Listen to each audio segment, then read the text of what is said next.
తెలంగాణలో విద్యా సంస్థల బంద్ పిలుపునిచ్చారు. ఎల్లుండి విద్యా సంస్థల బంద్కి విద్యార్థి సంఘాలు పిలుపునిచ్చాయి.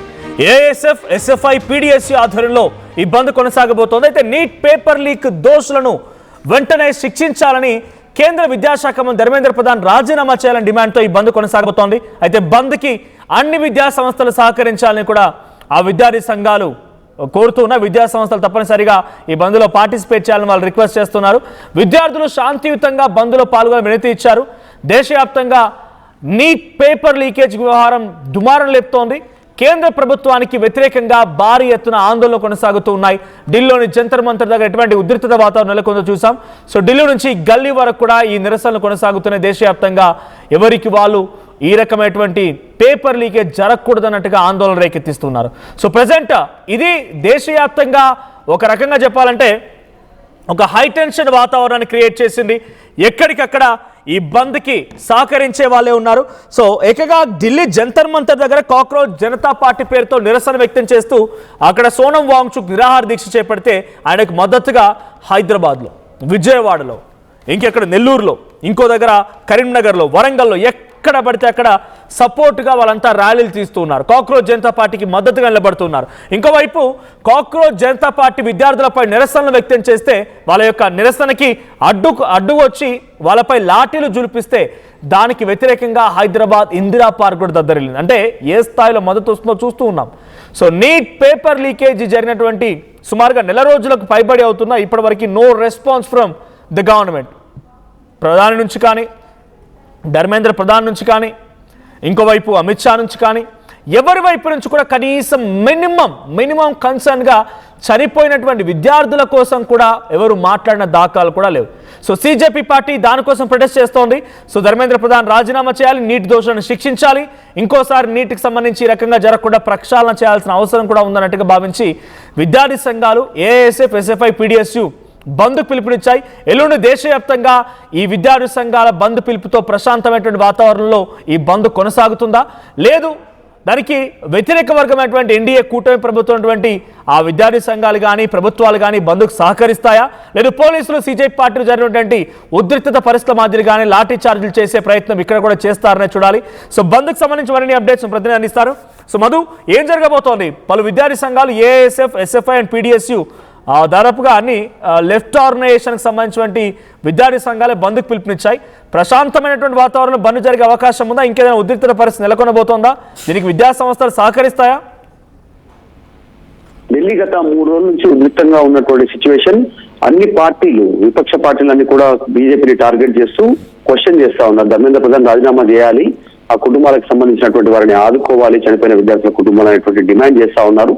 ఈ రోజు హైదరాబాద్ లో కూడా దీనికి సంబంధించి లోక్ భవన్ దగ్గరికి కాంగ్రెస్ పార్టీకి సంబంధించిన నాయకులు ర్యాలీ రూపంలో వెళ్లారు, నిరసన వ్యక్తం చేశారు, అరెస్ట్ అయ్యారు. తర్వాత బీజేపీ, కాంగ్రెస్ బాహాబాహి కొనసాగింది. తర్వాత ఇప్పుడు విద్యార్థి సంఘాలని కూడా దీంట్లో యాక్టివ్ గా పార్టిసిపేట్ చేయడానికి ఏఎస్ఎఫ్, ఎస్ఎఫ్ఐ, పీడీఎస్ ఆధ్వర్యంలో బంద్కు పిలుపునిచ్చారు. మనం చూసాం ఈ నెలలోనే దాదాపు 2 బంద్లకు పిలుపునిచ్చారు కాలేజీలు, స్కూల్స్ సంబంధించి. మళ్ళీ ఇప్పుడు నీట్ పరీక్ష పేపర్ కి సంబంధించినటువంటి విషయంలో ఈ డిమాండ్స్ తో కేంద్ర మంత్రి ధర్మేంద్ర ప్రధాన్ రాజీనామా చేయాలి అనేటువంటి ఒక డిమాండ్ ని తెరపైకి తెస్తూ మళ్ళీ రాష్ట్ర వ్యాప్తంగా అన్ని విద్యా సంస్థలకు బంధులు ఇచ్చారు. స్కూల్స్, కాలేజీలు అన్ని రకాలు అన్ని బంద్ పెట్టాలి అనేటువంటిది.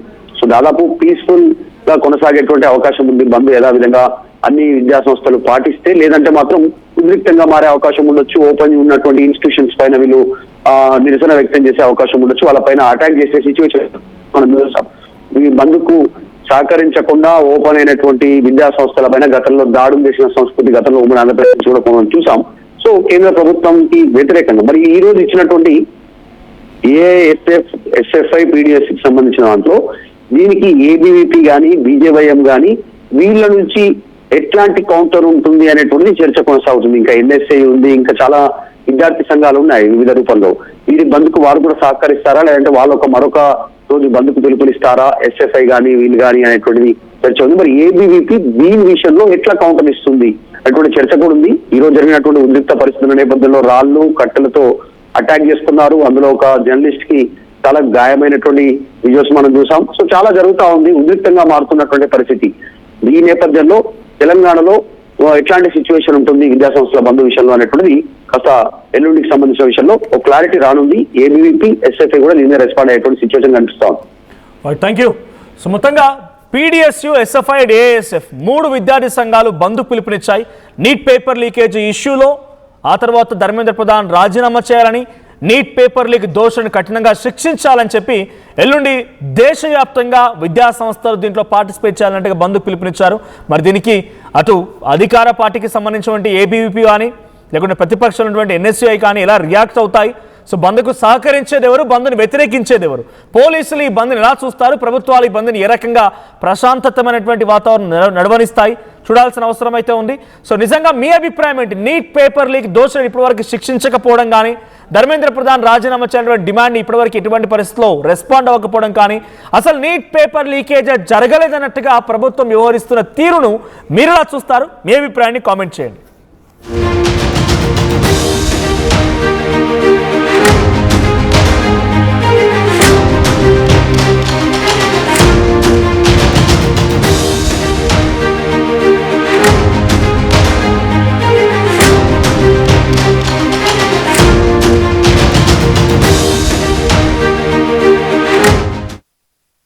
ఏం కొన్నావురా? అమ్మకి 10, అత్తమ్మకి 6, అమ్మమ్మకి 4 కేజీలు చీరలు మావా.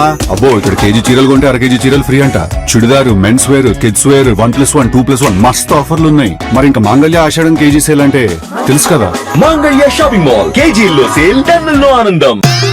I'm the shop, a digital marketing strategist and a football player. I refuse to be one. At Anurag University, be everyone you dream to be. బయట మరి ప్రభుత్వాల విషయానికి వస్తే తెలుగు రాష్ట్రాల్లో తెలంగాణలో మాత్రం కాంగ్రెస్ ప్రభుత్వం ఉంది. సో బీజేపీ వ్యతిరేకంగా కాంగ్రెస్ పార్టీ కూడా ఈరోజు పెద్ద ఎత్తున ఆందోళన చేపట్టింది.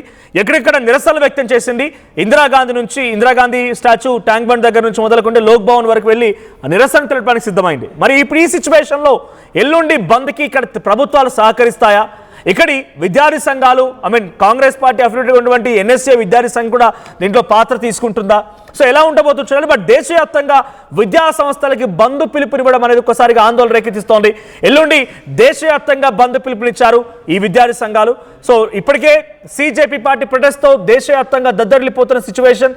రాజకీయ పార్టీలు బీజేపీ, కాంగ్రెస్లు కూడా మొన్న రాహుల్ గాంధీ అరెస్ట్ చేశారని చెప్పి కాంగ్రెస్ మోదీ నివాసాన్ని చుట్టుముడతారని బీజేపీ ఒకరిపై ఒకరు కర్రలతో కొట్టుకున్న సందర్భాలు కూడా ఉన్నాయి.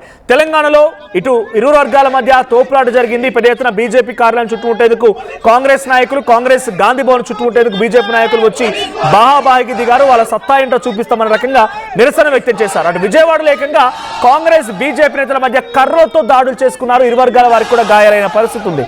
మరి ఇప్పుడు ఈ సిచ్యువేషన్లో ఎలాంటి ఉద్రిక్తత పరిస్థితి ఉంటుంది, ఎలాంటి సిచ్యువేషన్ ఉంటుందో చూడాల్సిన అవసరం అయితే ఉంది. సో విద్యార్థి సంఘాలు బంద్కు పిలిపించే నేపథ్యంలో విద్యార్థి సంస్థలు సహకరిస్తాయి. విద్యా సంస్థల యొక్క రియాక్షన్ కూడా ఏంటో చూడాల్సిన అవసరం అయితే ఉంది. సో మీరేమనుకుంటున్నారు? బంద్కి మీ మద్దతు ఉంటుందా లేదా? బంద్కి మీరు సహకరిస్తారా లేదా?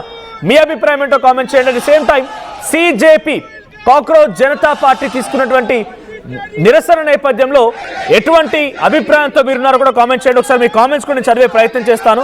సో యాజ్ ఆఫ్ నౌ బంద్కి పిలుపునిచ్చిన నేపథ్యంలో అటు కేంద్ర ప్రభుత్వం కూడా అలర్ట్ అయింది. ఇప్పటివరకు కేవలం ఢిల్లీ జంతర్ మంతర్ వరకు మాత్రమే పరిమితమైనటువంటి ఈ నిరసనలు ఈ విద్యార్థి సంఘాల యొక్క బంద్తో ఎక్కడి వరకు వెళ్తాయన్న రకంగా చాలా మంది ఆందోళన వ్యక్తం చేస్తున్నారు. ముఖ్యంగా ప్రభుత్వంలో ఉన్నటువంటి పెద్దలు, ప్రభుత్వ అధికారులు కూడా కొంత హైలైట్ జారీ చేస్తారని చెప్పాలి. సో నీట్ పేపర్ లీకేజీ బాధ్యత తీసుకోవాల్సిన కేంద్ర ప్రభుత్వం ఇప్పుడు డైరెక్ట్గా ఆ ప్రొటెస్టర్స్ పైన, విద్యార్థుల పైన దాడి చేయడాలు, సో దానికి సంబంధించి మోదీ ఇప్పుడు రియాక్ట్ అవ్వకపోవడాలు, ఒక దగ్గరే రియాక్ట్ అయినట్టుగా ఉన్నారు. నేషనల్ మీడియాలో వచ్చిన కథనాల మేరకి ఆయన దాన్ని గోర్ పాప్ అంటే ఘోరమైనటువంటి పాపం ఇది, అందరం కూడా బాధ్యత తీసుకొని డెఫినెట్గా దీన్ని అరికట్టాల్సిందే, దీన్ని కంట్రోల్ చేయాల్సిందని రకంగా మాట్లాడుకొచ్చారంట. మరి దేశ ప్రజలు బాధ్యత తీసుకోవాలని చెప్పినటువంటి మోదీ ప్రధానిగా ఆయనేం బాధ్యత తీసుకుంటారనే క్వశ్చన్ కూడా పబ్లిక్లో రేసే అవకాశం ఉంది. సో ఎస్ఎఫ్ఐ, ఏఐఎస్ఎఫ్, పీడిఎస్యు విద్యార్థి సంఘాలు మొత్తం కూడా బంద్కు పిలుపునిచ్చాయి. మరి బంద్ ఎటువంటి ప్రశాంతతమైనటువంటి వాతావరణంలో బంద్ కొనసాగించాలి. అన్ని విద్యా సంస్థలు irrespective of government or private universities కానీ ఏదైనా సరే విద్యా సంస్థలు అన్నీ కూడా ఈ నీట్ పేపర్ లీకేజీకి పూర్తి స్థాయిలో బంద్కి సహకరించాల్సిందే అనే రకంగా వాళ్ళు చెప్తూ ఉన్నారు. ఏదైనా జరిగినా ఆందోళన రేకెత్తించే అవకాశం మాత్రం కనబడుతోంది. ఎల్లుండి మరి ఈ పీడిఎస్యు, ఎస్ఎఫ్ఐ, ఏఐఎస్ఎఫ్ ఈ 3 విద్యార్థి సంఘాలు లెఫ్ట్ ఆర్గనైజేషన్ ముందుగా ఈ బంద్కి పిలుపునిచ్చాయి. కాబట్టి ఈ రోజే రాహుల్ గాంధీని అరెస్ట్ చేస్తారా, ప్రియాంక గాంధీని అరెస్ట్ చేస్తారా అని చెప్పి కాంగ్రెస్ నేతలు బీజేపీ ఆఫీస్కి వెళ్ళి కొంత ఆందోళన, బీజేపీ ఆఫీస్ చుట్టుముట్టేటువంటి ప్రయత్నం చేశారు. మరి ఎల్లుండి ఈ 3 విద్యార్థి సంఘాలు ఎటువంటి కార్యాచరణతో ముందుకెళ్లబోతున్నాయి, బంద్కి ఏ రకంగా వీళ్ళ ప్రొటెస్ట్ ఉండబోతున్నాయి, బంద్కి ఏ రకమైన నిరసన వ్యక్తం చేయబోతున్నారు, బంద్ తాలూకా పర్యవసానాలు ఏంటో చూడాల్సిన అవసరం అయితే ఉంది. సో ఒక విద్యార్థిగా లేకపోతే విద్యార్థి తల్లిదండ్రులుగా మీ అభిప్రాయం ఏంటి? బంద్ ప్రశాంతమైన వాతావరణం జరగాల్సిందేనా? ఇది కేంద్ర ప్రభుత్వానికి ఒక రకమైనటువంటి చెంపపెట్టు లాంటిగా విధంగానే ఉండాల్సిన అవసరం ఉందా? సో కేంద్ర ప్రభుత్వం యొక్క విధానాలకి నిరసనగా ఈ బంద్ కొనసాగాలని మీరు కూడా కోరుకుంటున్నారా? మీ అభిప్రాయం ఏంటో కామెంట్ చేయండి.